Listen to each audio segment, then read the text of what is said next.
Super light. All right. We actually have a larger audience online, which is always Okay. Hello, audience online as well. I'm Alice Cronin-DeLong from the Department of Psychological Brain Sciences at BU, and it's nice to finally put some names and faces of some of the Sargent people. It's my pleasure to be the one who introduces Dr. Abhi Jaywant today. And the reason I get this honor is because he did his PhD in my lab in PBS, and that was a few years ago, but not too many years ago. I have the email with me because I can't ever remember titles, right? So your official title is, besides being a clinical neuropsychologist, Dr. Jaywant is assistant professor in psychiatry and rehabilitation medicine at Weill Cornell Medicine in New York City. And he is an attending psychologist at New York Presbyterian Hospital. Very soon after he arrived there, COVID happened, and among the many other things that Abhi was doing was providing kind of emergency cognitive behavioral therapy to people who were in the hospital with COVID, who couldn't see their family members and everything else. So you just never know when that clinical psych degree is going to come in handy, whether you want it to or not. The work that he did in our department, in our program in clinical psychology, was mostly on biological motion perception. That is the perception of how people move. He did this with walking. We call it biological motion, meaning human walking, even though there's other biological motion systems, but it means human walking. Also did some work with gestural communication, seeing how people interpret that.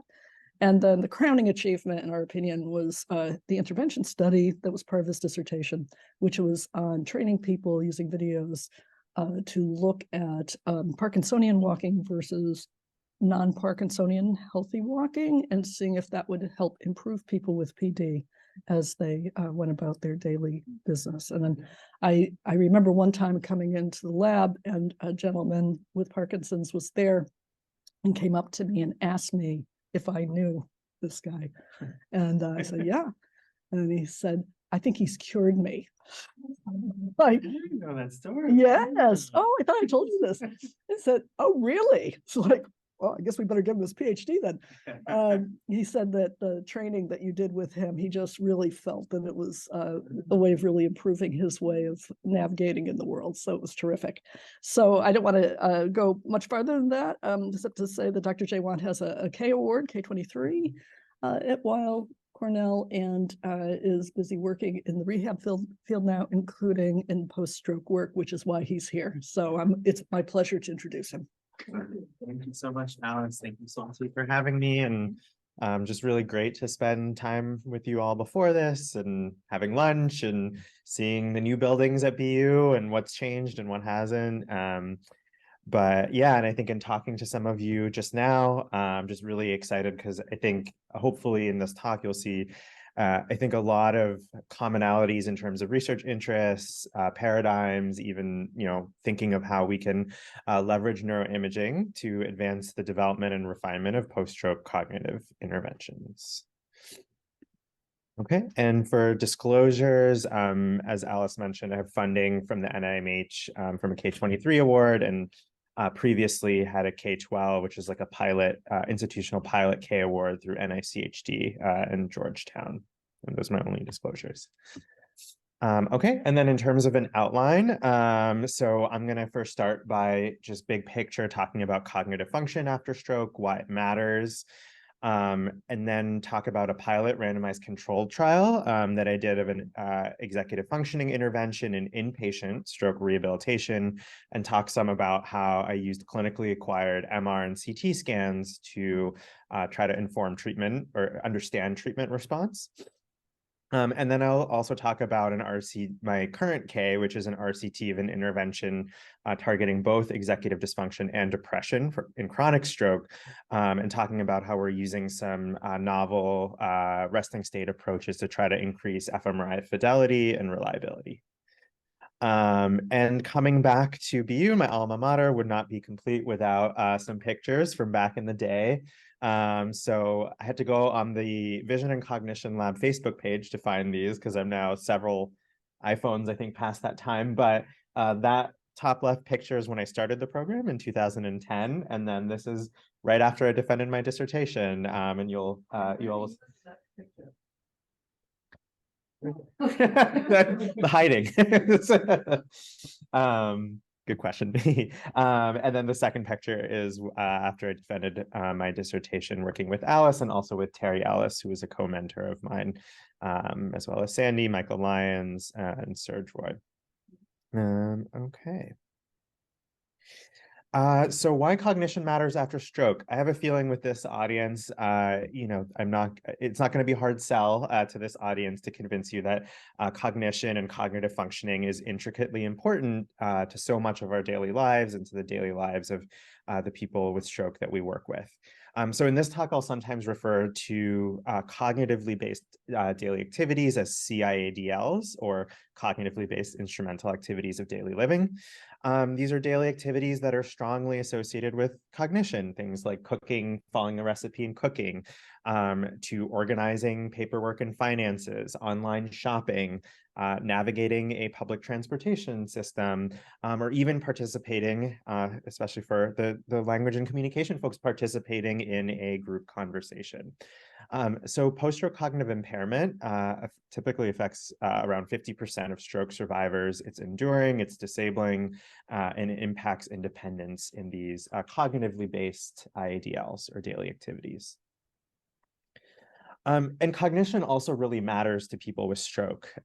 This is a recent survey that was published in the Lancet Neurology, a survey of 1,400 stroke survivors, their caregivers, and professionals. And they did these online surveys as well as focus groups and workshops, and basically were asked stakeholders to, and included researchers, but primarily patients and their caregivers, to prioritize what they really wanted research to focus on. And they divided it into more of the medical management, prevention, treatment side, but then what we care about here, the rehabilitation and long-term care aspect. And I will just point out that if you look at the top priorities that people with stroke have, it is their psychological functioning. So, assessing the impact of and psychological effects and interventions, cognitive dysfunction and interventions, communication problems and interventions to reduce them, fatigue. So it's really, and this kind of harkens back to my work with Alice and working with Parkinson's disease and a motor disorder, but the non-motor symptoms being really key to patients' lives and what they really want help with. So earlier in my time at Cornell, we published some more observational studies. That this is a study of a group of 89 stroke survivors who were on our inpatient rehab unit at Cornell, who were followed. We followed them at 6 months and 12 months. We administered the AMPAC, an activity measure for post-acute care, to get a sense of their independence and cognitively based activities of daily living and what they reported as being whether they reported that as having changed or not. And you can see that almost 50% of people described no improvement in terms of a clinically significant improvement in their CIDL independence. About a little more than 40% described having improvement up to 6 months, but then not after that. And then a very small percentage of this sample had improvements from at 6 months and at 12 months itself. So how patients describe this is enduring and not necessarily improving in terms of the care that they're getting. So cognitive interventions, I like to say, work for stroke, kind of. And this slide, I think, will speak to a lot of what we were just talking about earlier when I was meeting members of Dr. Kieran's lab. So this is a meta-analysis that was published in NNR a couple of years ago that took an interesting approach to pooling observational longitudinal studies that looked at cognitive change post-stroke, so sort of naturalistic change, versus change from intervention studies. And what you can see, oh, great, you can see my cursor, is that basically doing studies that used an intervention, you had greater change in cognition than studies that did not use an intervention, right? So this is the effect size here. This is your 0 line, and the further out to the right you are, the greater the effect. So an intervention is better than observation. And they did try to separate this into different types of studies. So comparing sort of what they called non-routine or more experimental interventions, which interestingly, they include some strategy training and computer-based cognitive training in that, as well as brain stimulation, therapist-led pharmacological. You see, again, better than, quote, usual. We were talking about usual care, better than usual care. But if you actually look at the effect sizes, the numbers on the effect sizes here, they're not that big. Effect sizes of about 0.4 to 0.4, 0.5. Small to modest effect sizes. And then when you get into specific domains, so how much do people's, in terms of specific targets, specific cognitive abilities, you're seeing effect sizes like, in the 0.2, 0.3 range. Those are not very large at all. So that's why I say, yes, there's evidence that cognitive interventions work, but I think that, they can work better. And to me, a big reason why we see but my hypothesis here as to why we see these sort of subpar effect sizes is the idea of stroke heterogeneity, right? So a central challenge in treating post-stroke cognitive impairment, and as I was learning also with language, and is that stroke is incredibly heterogeneous. So many of these studies, we treat stroke patients and their post-stroke cognitive impairment as a unitary syndrome. We'll recruit people. We sort of have a primary endpoint. We look at the whole group and see if they improved or not. But we know that there's enormous differences in how a stroke affects the brain and behavior across individuals. And this relates to both genes, cognitive and neurologic reserve, the impact of the lesion, where it is, how big it is, life, environmental factors. We were talking about small vessel disease, so pre-existing vascular risk, vascular disease, and all of that kind of contributes to ultimately how patients do. And so, I suspect that in some of our, trials of cognitive interventions, we're probably getting people who do improve, right, and who are getting the right treatment that they need, and others who are not improving, and that kind of washes out. And Alice, interesting to your example of the patient or the participant you just mentioned from my dissertation days, that study actually speaks really nicely to this problem, because at a group level, there actually was a null effect of that intervention. So, I meif you could reread the paper, it looks like the intervention didn't work, but maybe there was at least one person who did at least subjectively experience a difference.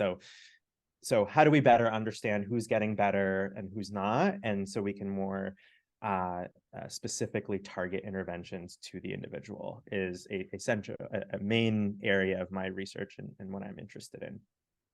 And I think that brain imaging may be one way in which we can understand how these sort of individual differences and these heterogeneous responses to interventions. So this was a paper that I found quite compelling and came out a few years ago as a review paper, but talked about how brain connectivity, and in this case specifically the modularity of resting state networks, which you sort of think of the health of the connectome and the balance of connectivity within the network and across networks. Their hypothesis was that the greater the modularity of the brain at baseline, the more training gains that individuals would see. And they reviewed papers that have been done, one study at the time that had been done on acquired brain injury, as well as some in older adults, that did show this effect where if you look at people in this was ABI, so this was combined TBI and stroke, small study, but basically the greater the modularity of the resting state networks at baseline, that correlated or predicted response to the cognitive training intervention. So this is the kind of work that got me really interested in, particularly as a clinician, but a clinical researcher, of how imaging and imaging tools can help inform treatment and care. So now I'll talk some about a pilot RCT that I did in acute inpatient stroke rehabilitation. This was a pilot study I did as part of my career development training, a K-12 grant.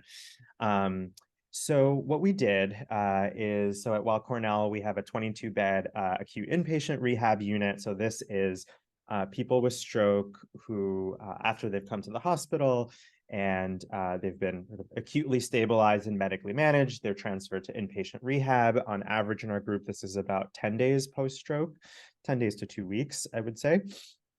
And then while they're on acute rehab, they're getting intensive physical therapy, occupational therapy, speech therapy, as part of their routine clinical care. And so the goal of this RCT was basically, or the scope really was to implement a cognitive intervention on inpatient stroke rehab, in addition to the usual care that patients were getting, to look at efficacy and also to look at imaging predictors. And so what we did is we ended up having 25 people. I can talk some afterwards about how COVID and the pandemic, even in the inpatient setting, quite affected our recruitment. But we ended up having 13 in the experimental group and 12 in the control group. And what we did, so the experimental group got what's called REACOM, it's a computer-based cognitive training. We targeted executive functions.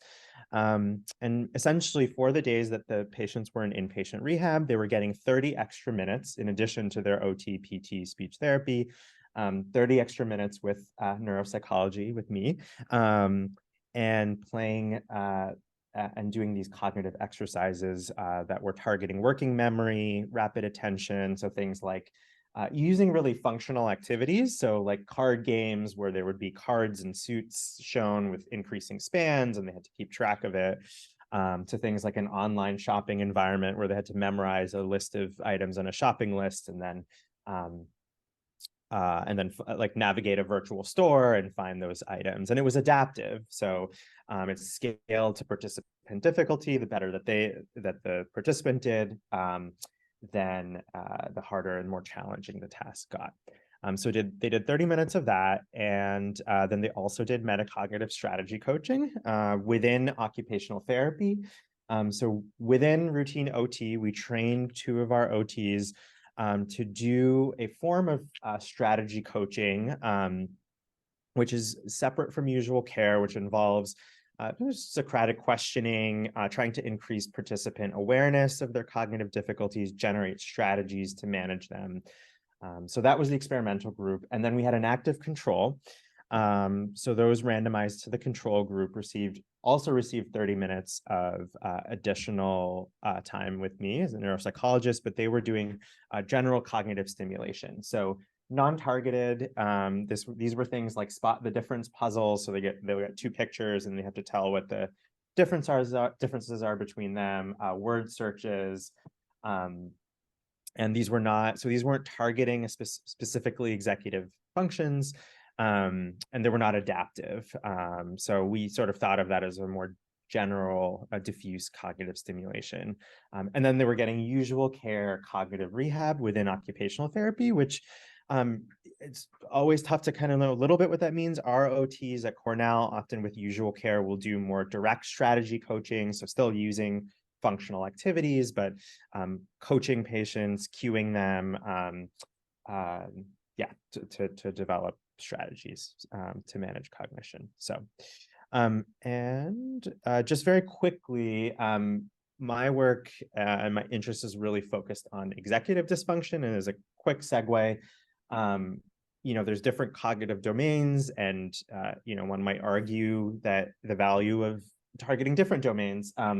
I focus on executive function because some of my work has shown, and our work at Cornell has shown, that it's really executive functions. And we know this also from the aging literature, from other diseases, that even more so than things like memory, executive functions that really, memory, visuospatial functions, it's really executive functions that have strong correlation with everyday activities and daily activities. And so this was a study that we previously did on inpatient rehab, where we looked at different neuropsychological tests and how they predicted independence in IADLs at discharge from rehab and controlling for age, stroke severity, and general cognitive dysfunction. It was really things like, symbol digit modalities tests, which is an divided attention and processing speed test, trail making test, troop test. So speed, executive functions, that these were correlating significantly with function. This was actually looking at change, but we also looked at level of independence at discharge. And we've done some work also showing executive tests like the trail making test correlating with 6-month independence as well. So that's why we focus on executive functions here.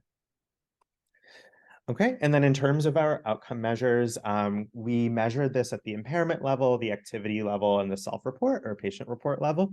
So our primary outcome was an impairment-based cognitive assessment of executive function. It was a tablet-based assessment called the MATCH test from this TABCAT program. And briefly, there's this number symbol, these pairs of numbers and symbols at the top of the page. A number flashes on the screen, and the participant has to use that pairing or coding to then select the right symbol that goes with the number. So it requires some dividing attention, working memory, and they have to go as fast as they can, so processing speed. For our activity-based measure, we used the weekly calendar planning activity, and I know I was asking about FAR transfer earlier, and what you all are using here. This is a measure one of my mentors, Joan Toglia, developed some years back, which really uses a functional task or functional activity, which is to take a list of appointments and to plan out a weekly schedule. But it's a performance-based test with objective scoring criteria. And so patients have to basically manage a lot of this information, put the appointments into the calendar, so have to organize and plan it. The examiner distracts them. They have to ignore distractions. And then there's certain rules that they have to follow. And there's 10 appointments that they have to put in. We look at out of 10, how many did they get as a more activity-based measure of executive function. And then we use the NeuroQual, which is one of the from Health Measures self-report measure of perceived cognitive difficulties in the past week. So those were our 3 outcome measures.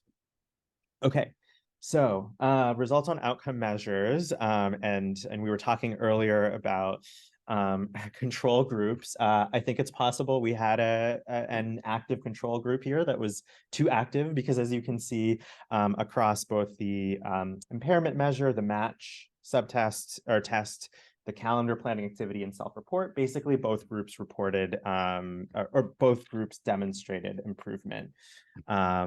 So from baseline to endpoint. So the intervention group is in the dashed lines, and the control group is in the darkened line. So we didn't see a separation of the experimental group versus the control group.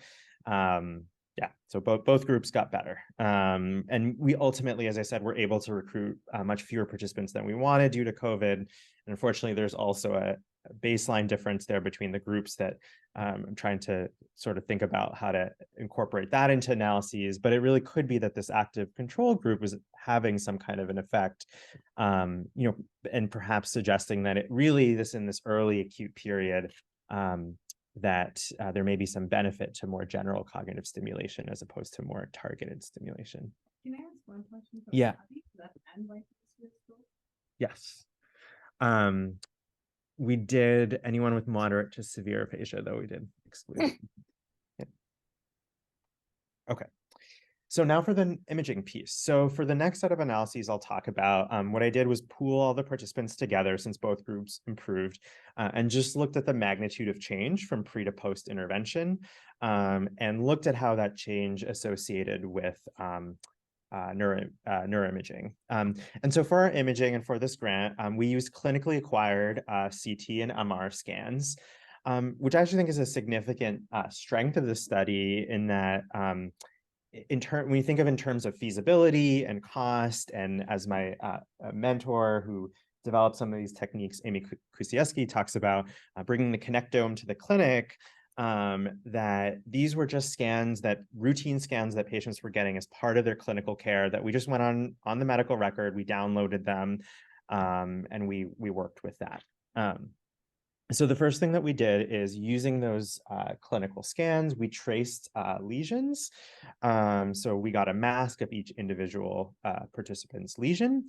And then what we did is we used the network modification tool, which essentially what it does is it takes each participant's lesion mask and overlays it on top of a reference, like a normative tractogram data set of white matter fibers. And what it does is says, okay, you have a lesion, let's lay that over the white matter connectome of the brain and delete the fibers that pass through the lesion. And then you can look at where those fibers that overlap with the lesion, and we sort of infer were damaged by the lesion, where in the gray matter that those terminate. And then you can calculate a disconnectivity score based on your gray matter regions of interest, based on where the white matter tracks we infer were impacted by the lesion. And so these figures, the top figure is just a heat map of the lesion locations. So Swati, as you said, these are both left and right hemisphere lesions, predominantly sort of MCA or subcortical lesions. But then when you do run this network modification tool and look at disconnectivity, this is where you can see and you can appreciate a little bit of a broader impact. You're getting more, prefrontal regions, parietal regions impacted. This is essentially the score is the proportion of white matter fibers that we infer were damaged in each ROI. And then we also use, so this was a measure of lesion-based disconnectivity. So from the lesion, how much do we think this is potentially, or we can infer, is impacting structural connectivity. And then we use, so the newest version of FreeSurfer that came out this year, this wasn't in our planned analyses, but we sort of added this on because I think it adds an interesting dimension, which is in the latest version of FreeSurfer, they have what's called Recon All Clinical. So for those who have used FreeSurfer, you know that this is a standard in terms of segmenting gray matter or white matter, and then parcellating the brain into different regions of interest. Normally with FreeSurfer, we need high quality T1 anatomical MRIs, but the FreeSurfer developers essentially released this package where you can take clinical MRI scans, so lower resolution, and different anatomical scan types, and essentially run it through the pipeline, and still get this sort of cortical parcellation and segmentation. Yes, yeah.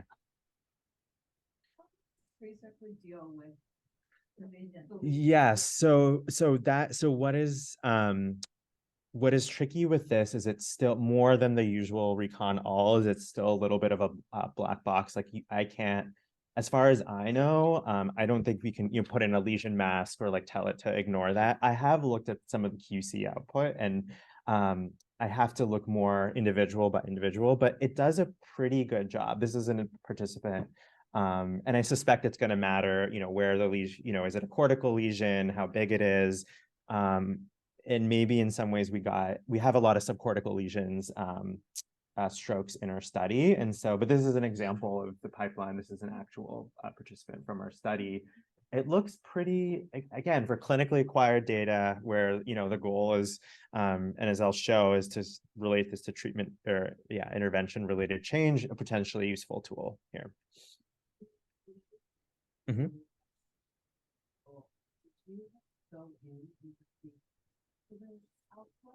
So that's the other thing. So when I say it's more of a black box, I don't know that you can, I wonder if you could then do, the recon edits and then put it through like the usual FreeSurfer.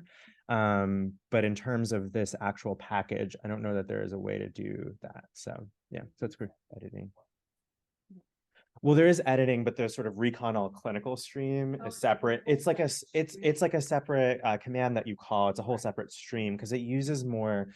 My understanding is uses more machine learning and on other like data sets to then calculate this. So, yeah. And then No, please. When you are to read one off, there are a lot that you can say designate this is four-stroke data. It's No. just all. Yeah, and they've run it on, at least in the validation papers, I believe they had lesion samples. They also had like psychiatric illness. So I suspect this is the first, I mean, it's the first release of this. I do wonder if they would add functionality like that on, but yeah. No, it's super exciting. Yeah. Yeah, I'm a bit, it's interesting so there were a couple of reasons why we use the clinical MRIs. I mean, in part, this was a small pilot. So the actual, direct cost that I had was small, but also in the acute setting, I mean, we've actually tried this in observational studies. Like our MRI suite is like, it's 2 blocks away, and in New York City, that means going down 16 elevator flights, going out onto the street. It's just really not feasible. And so, yeah, I think to me, the idea of using, clinical scans, if we can, even though they're never going to be, to we were talking about resolution and quality of research scans, but maybe they still tell you something interesting about your participant brains and how they do in treatment. So, okay, so here's then how the correlations with behavior and behavioral change. So again, this is pooled across the experimental and control groups. Again, because both groups got better, so just wanted to look at the magnitude of change and find some interesting results in the basically in the direction that I would hypothesize. So we looked at lesion-based disconnectivity and cortical thickness in select ROIs, focusing on the executive control network and the salience network, because we know those are important for executive functions. And so we found that greater right middle frontal lesion-based disconnectivity was associated with less improvement on this match executive functioning test. So basically, the more disconnectivity you have inferred from the lesion, the less change you're getting on this match test. And then interestingly, it doesn't reach significance. It's because their sample was even smaller here, but we do get a correlation coefficient of 0.54, is that the greater the cortical thickness in the same ROI, the greater the change that you get on this match test. So kind of maybe what we would expect, that something with, how much the lesion downstream may have damaged in terms of connectivity has a negative impact on treatment-related gain. But also cortical thickness, which we might think of as a sort of baseline or proxy of brain health. We don't think that it would have changed much in, a week after a stroke, that might also relate to the amount of gain from intervention. And we see this signal in a couple other ROIs. So this is in the left caudal anterior cingulate. So the anterior cingulate being an important node in the salience network, important for attention, executive functions. Similar idea that the more disconnectivity that of the anterior cingulate from the lesion, less change in the match test, and the greater the cortical thickness, the greater the thickness, I should say, of the anterior cingulate, the greater the change in the match test. Interestingly, with the calendar planning activity, this is our activity-based measure of executive dysfunction. We see that ACC, anterior cingulate disconnectivity, is again associated with change in the direction that we would hypothesize, but I didn't show cortical thickness here because it was basically a flat line. We did not see an association there. And then one more thing that we looked at more in an exploratory way was awareness of cognitive performance and change in awareness. So, and how that was related to neuroimaging variables. So awareness of cognitive performance is a key moderator of cognitive rehabilitation efficacy.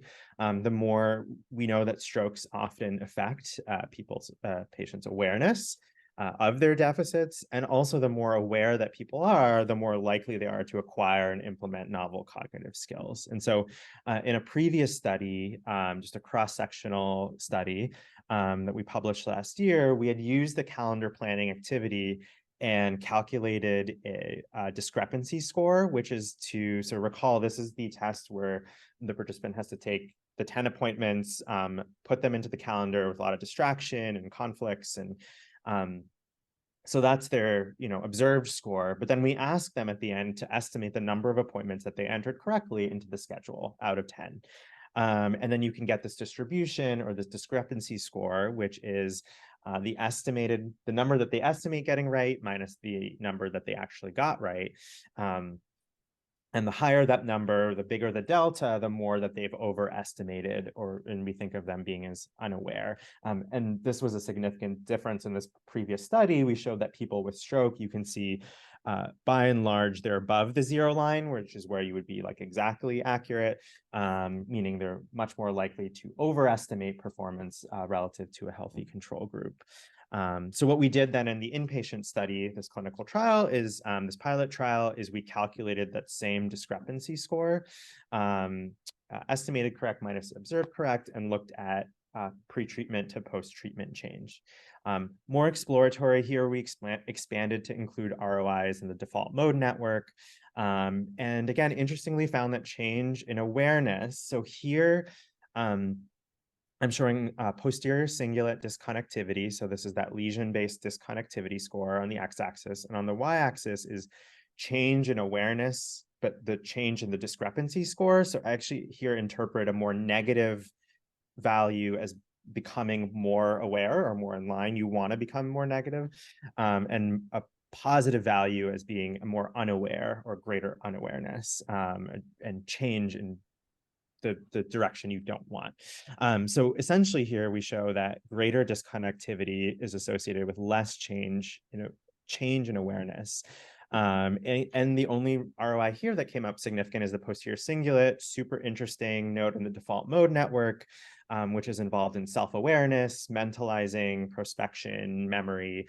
So maybe something here in terms of how much the lesion has downstream impacted areas of the brain that are related to self-awareness and how that might predict treatment response. So just as a summary, so this is preliminary work, definitely requires replication and needing to, I think, dive even for this study. We haven't published it yet. I'm working on the paper, but even it's too small a study to add a lot of covariates into the model, but at least trying to potentially look at the influence of covariates. But what we showed in terms of the behavioral effects is that cognitive stimulation and strategy training may be beneficial, I should say, in the inpatient setting, in the acute rehab setting, regardless of the method of cognitive stimulation or training.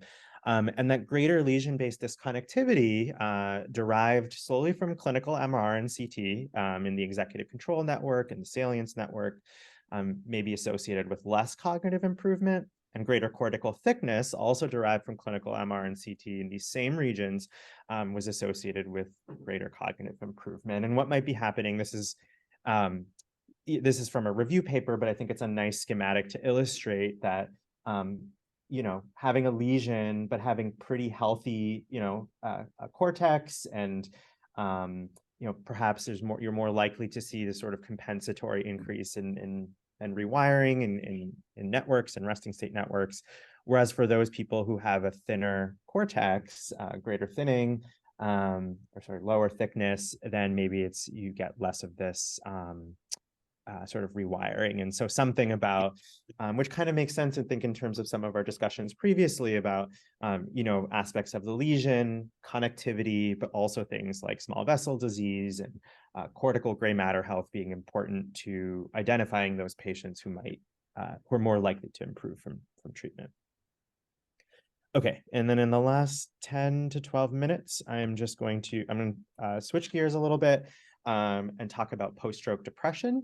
Try to leave about 5 minutes for questions at the end.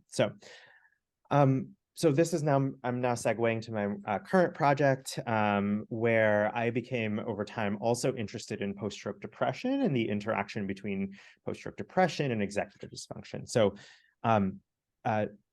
upwards of 30, really consistently in the literature, we see 35% of stroke survivors experience depression after stroke, and is associated with significant impact on functional outcomes, daily activities. This is one study that came out in longitudinal in 2018 and just compared, very roughly people with post-stroke depression down here, and without post-stroke depression, and you can look at 2 weeks, 1 year post, and those with depression have worse physical health, psychological health, worse social relationships, less interaction with the environment and community. But what's interesting is, and we would see this, and I see this in the patients I work with, that often depression and executive dysfunction co-occur. And in the literature, it seems to be that about a quarter of patients may have both depression and executive dysfunction, and that this is associated with even worse social functioning, independence in ADLs, and community reintegration. And so what I did is conducted a literature review, just looking at published papers that had looked at neural mechanisms of post-stroke depression, neural mechanisms of post-stroke executive dysfunction, tried to sort of synthesize and integrate these literature and think of, what are is the current thought behind the neural and neuroanatomical substrates here. And what's super interesting, and there are some, I think, there's certainly, it's not exactly overlapping. I'm simplifying this a little bit, but you do see a lot of commonalities in terms of the networks that are implicated in post-stroke depression and in executive dysfunction. So you see frontostriatal connectivity, executive control network changes, and connectivity between the default mode network and the salience and executive networks, as well as connectivity across the hemispheres. These appear to be, and at least studies have shown that in both depression and executive dysfunction, that these may constitute part of the pathophysiology.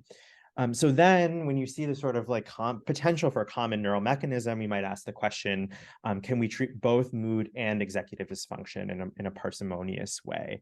And this is work that I've collaborated on with my one of my mentors at Cornell, Faith Gunning. This is not in stroke, but is just to sort of illustrate the concept. This is in older adults with comorbid depression and executive dysfunction. And she used, she used a computer-based cognitive intervention aimed at training multitasking, attention, processing, but there was evidence to suggest that it might modulate the executive control network. And what's really interesting is she's shown in some, this is preliminary work, there hasn't been definitive RCTs of this yet, but she first compared this, it's called, one of the iterations of this program was called EVO, and looked at essentially change in depression with EVO versus problem-solving therapy, which is a type of psychotherapy in older adults, and showed pretty equivalent reductions in depression, but showed that it was only the EVO group that showed improvements in their working memory and sustained attention on pre-post testing. And then has also shown in another study that this was a non-controlled study, but just showing that with this treatment, with this sort of game-based cognitive training, that the amount of intervention change was associated with change in connectivity in the executive control network, middle frontal gyrus, similar areas to what I saw in that inpatient study, different measurements there. But so all of this then led me to apply for and be fortunate to receive a K23 Career Development Award, and that's what I'm working on now. It's actually using the same video game-based intervention with the idea that it might target this executive control network connectivity changes that seem to underlie both executive dysfunction and depression post-stroke. And we have some hypotheses also whether this might modulate between network connectivity, between the executive control network and limbic and default regions. We are using metacognitive coaching in this as well, just in part, both actually the treatment group and the control group gets that, in part because we think it's important for adherence and to make this applicable to patients' daily lives. And then we're doing, so now we're doing this as in chronic stroke and using, now using research fMRI resting state pre and post treatment to look at both predictors of change, but also whether these networks actually change pre to post treatment. And just in the few minutes to tell you about one of the sort of fMRI processing techniques, or really acquisition and processing techniques that we're using, is multi-echo fMRI. And so this multi-echo fMRI is, and the way of you acquiring and analyzing this data is really done by a lot of my colleagues and collaborators at Cornell. But essentially the idea is that for those who do imaging here, we know that, there's been controversy within particularly the resting state world, and how robust brain behavior relationships may be in terms of the signal that we get from fMRI, and how robust those associations are with behavior, how reproducible they are, how whether the sample sizes we need are large enough to detect sort of meaningful differences in the bold signal and changes in behavior. And at least some part of this is probably because the fMRI signal contains a lot of artifacts, so breathing, cardiac activity, motion. And so part of this is, with standard resting state techniques, we, in an MRI scan, you administer, and there's a radio frequency pulse, and then usually you acquire an image at a single echo time, or TE, as it's called for those who do fMRI analyses. But multi-echo uses a different approach where multiple images of the same slice are acquired at different echo time after a single radio frequency pulse. There's multiple echo times within a volume. So you're basically acquiring a lot more data and pictures. And what that lets you do is look at signal decay in the brain over time, because the idea is that the bold signal is TE or TE dependent, meaning depending on where the echo is, when you're getting that image, the signal is going to vary, and it's going to vary in predictable ways. And you can see this kind of illustrated here in one of the original papers that describe this method.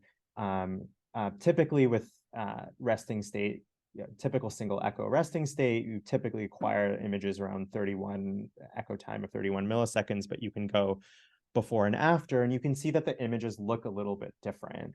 And so the idea is, if you can model this change, you might be able to better differentiate the bold signal, which follows this curve, from noise, which doesn't. So if you move or you breathe, the signal from that doesn't follow this pattern.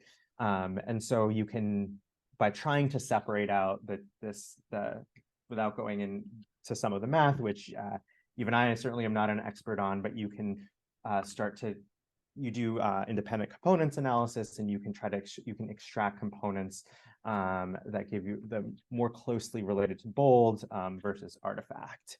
But why this is important clinically, within the context of our clinical research studies, is we might be able to greatly increase the reliability of our fMRI data with using multi-echo acquisition. And so this is from collaborators in psychiatry at Cornell. This is not in people with stroke, this is in healthy adults. But if you compare multi-echo fMRI up here and single echo fMRI here, and this is test, retest, reproducibility, so reliability of functional connectivity, and you look across time, you can see at each time the multi-echo fMRI, the reliability is much higher. And this is something I think, in the imaging world, we've sort of known is a lot of studies collect 6 minutes, 10 minutes of resting state data. That's probably not enough. But even if you go out to like 15 minutes and 30 minutes with 15 minutes of multi-echo data, you're getting more reliable connectivity, scan to scan, important for test retest, than you would with single echo. And the other thing, and this is in psychiatry, the subgenual cingulate, areas of the anterior cingulate are very important in depression, and they talk about, and I think it is relevant in our work too, with brain injury, people with brain injury, that certain parts of the brain, particularly orbitofrontally, in the subgenual anterior cingulate, they're just susceptible to more signal dropout. So you just tend to get worse signal there, but that multi-echo fMRI can specifically improve reliability of fMRI signals in those areas. Okay. And just I have a few more slides just to talk a little bit more about some of the collaborative work that we're doing. So stepping out a little bit to build on this and to complement some of what I've talked about. So with collaborators at MGH, this is David Lin, Julie DiCarlo, we're using, and this is from David Lin's data set, clinical MRI, similar idea, but now using clinical MRI to inform lesion-based functional network disconnectivity. And so this is a mentee of mine, Julie, has really spearheaded this work, which is you can take, and what we've done is we take individual patients' lesion masks, and then treat that as an ROI, look at as a seed, and then look at what areas of the brain are using a healthy pre-existing data, what areas of the brain are functionally connected to that region. You can then calculate, so similar idea as to what I was describing with the structural disconnectivity with the white matter fibers, but now we're sort of looking at healthy functional connectomes, looking at how that disrupts, based on the lesion, how much disruption do you get to different resting state networks. And Julie has shown that basically the more that patients report mental health and subjective mental health symptoms, depression symptoms, disability, the more likely there's an association there with their lesion being functionally connected to the salience network. And she's writing that up now. We also have some collaborators where we're trying to ask this question about heterogeneity in depression after traumatic brain injury. So this is not quite at the treatment phase yet, but just with collaborators, Sudan Shah and Amy Kusieski, looking at a data set of people with TBI who have been assessed in the first year after TBI, and looking at their depression. They have pretty good phenotyping of their depression and depression symptoms. And what we were working on is we found that their depression symptoms after traumatic brain injury may separate into these two different factors or components. One being more of this mood component with depressed mood, negative thoughts, guilt, suicidal ideation, versus a different component, a separate component, which is more anxiety, agitation, insomnia, and that this second component seems to be more associated with clinical symptoms and independence. And the next step that we're going to do is we do have resting state data on this cohort, is to look at whether there's brain differences in these components. And then lastly, we'll just call out former mentee of Dr. Kieran, and now also I'm mentoring Katrina Ross, who is she's a speech pathologist at NYP and a neuropsychology student at CUNY Queens College, where she's interested in implementing an intervention for caregivers of people with stroke who have both depression and executive dysfunction. It's more of a CBT-based approach, but then also looking at, does this impact the stroke survivor's mood and cognitive function? And with that, I think I just made it in time, so I'll stop there and answer any questions. We'll try to take questions from the audience here first, and then Sure. if there are any questions online, and I think I have a doctor's appointment. Yeah, so you want to leave, or you ask questions first? I don't you want to leave? Okay. Yeah. Someone else? First of all, that was incredible. Like, great. So the project talks about using lesion to lesion to see. Mm-hmm. Is that are you using bilateral? I know it's like person, it's an individual basis. Yeah. So are you like looking at stroke anywhere in the brain?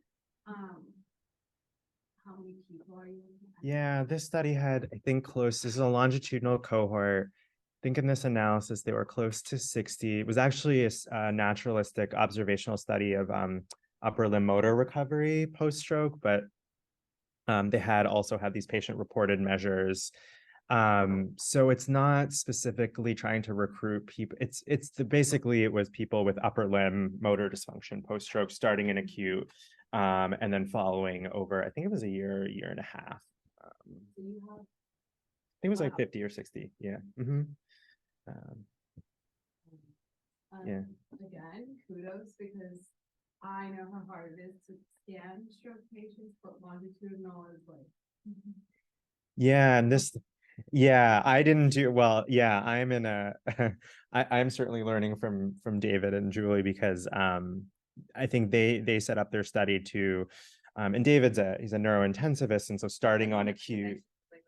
Yes, exactly. Yes. So starting on, and one of my mentors, Steve Kramer, talks about this, like trying to capture, like, can you start your study on inpatient, but then follow over time? So I can't take credit for any of the, recruitment or retention there, but yeah, no, they do an amazing job there of getting their patients and then following them over time.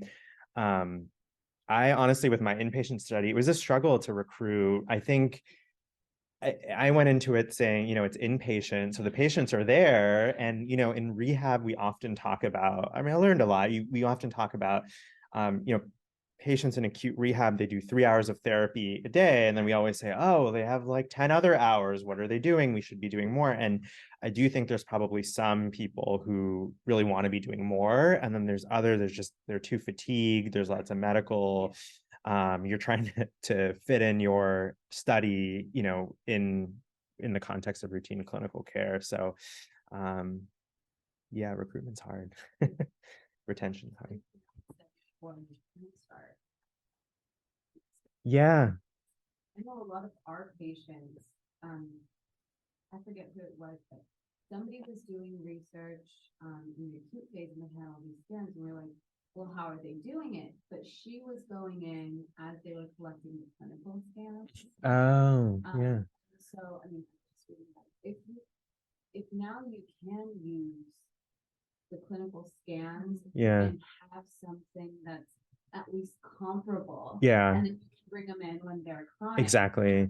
So this other person was probably adding like research sequences to the clinic. Yeah. Yeah. Which. Adding research because just taking the clinical scan. Even if you Yeah. can resting, like Yeah. a structural and a resting state to however an acute phase. Yeah. And then they're willing to come back. Yeah. Chronic.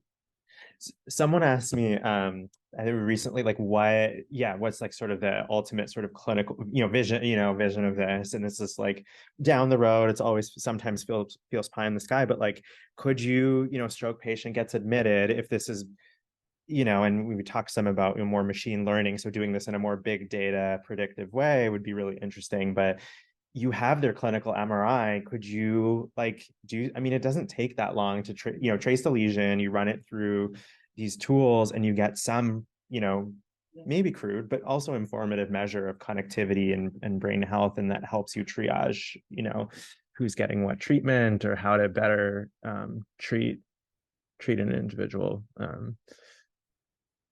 Or even potentially just inform, what I do neuropsych. Now have my own postdoc who can do it, but we do inpatient neuropsych evals on rehab units, and the families always want, well, what's the person gonna, I mean, you guys get this too, what are they gonna look like in a month, 3 months, a year? And it's weird, we don't know. I personally never feel that I mean, you can talk in general terms, but it's really hard to predict, particularly at that acute stage. Yeah, I think we should stop it with past life. Mm-hmm. And then let people ask you questions offline. Yeah. Well, thank you so much. Thank you. Yeah. Thank you. Oh, thank you. I hope I know there's opportunities for collaboration, and then I would love to yeah, think more about how we can all work together. So thank you for having me.